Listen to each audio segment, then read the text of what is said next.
आज मैं आपको थायराइड के बारे में बता रही हूँ।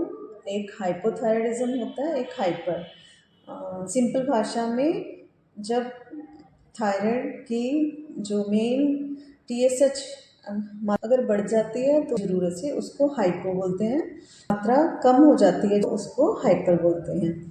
अब हाइपोथायराइडिज्म की हम बात करेंगे, उसमें भार बढ़ जाता है, शरीर सुस्त हो जाता है, काफ़ी बॉडी में जकड़न महसूस होती है। तो डॉक्टर के पास आइडेंटिफाई करने पे चेकअप होने से पता चलता है कि हाइपोथायराइडिज्म है।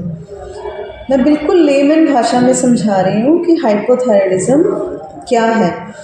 जैसे हमारा घर है तो उसमें काम करने के लिए भगवान की तरफ से हमें यहाँ पे एक थायराइड ग्लैंड दी होती है जो हमारे घर की काम वाली का काम करती है। बर्तन, सफाइयाँ, कुकिंग करना, है ना, कपड़े धोना, सब काम कर रही है, फ्री में कर रही है। हमें भगवान ने गिफ्ट दे के भेजा है। एक दिन वो बीमार हो गई, सारा घर अस्त व्यस्त हो गया।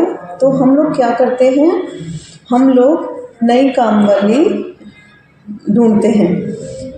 डॉक्टर के प्रिस्क्राइब करने से 25, 50, 75, 100 mcg की गोली उसके अकॉर्डिंग बताते हैं। तो कभी कभी हम क्या करते हैं कि कम डोज वाली गोली लेते हैं, सस्ती पड़ जाती है।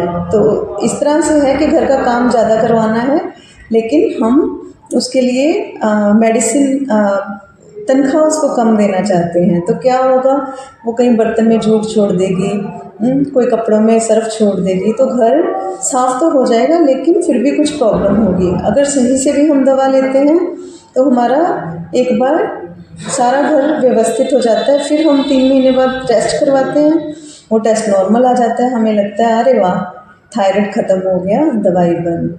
तो दवाई बंद करते ही 6 महीने बाद फिर से वही अव्यवस्था शुरू हो जाती है, शरीर का वही बुरा हाल हो जाता है। और ये और भी बुरा होता है क्योंकि शरीर में बार बार हार्मोन की कमी होने से शरीर में और कई तरह की प्रॉब्लम्स बन जाती हैं।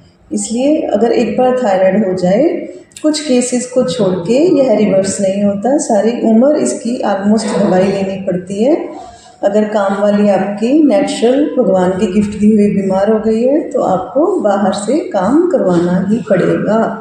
थायराइड की गोली जिनको लगी है, समय पे सुबह उठते ही खाली पेट उसको लें। मैंने बहुत ही सरल भाषा में ये बात समझाई है। धन्यवाद।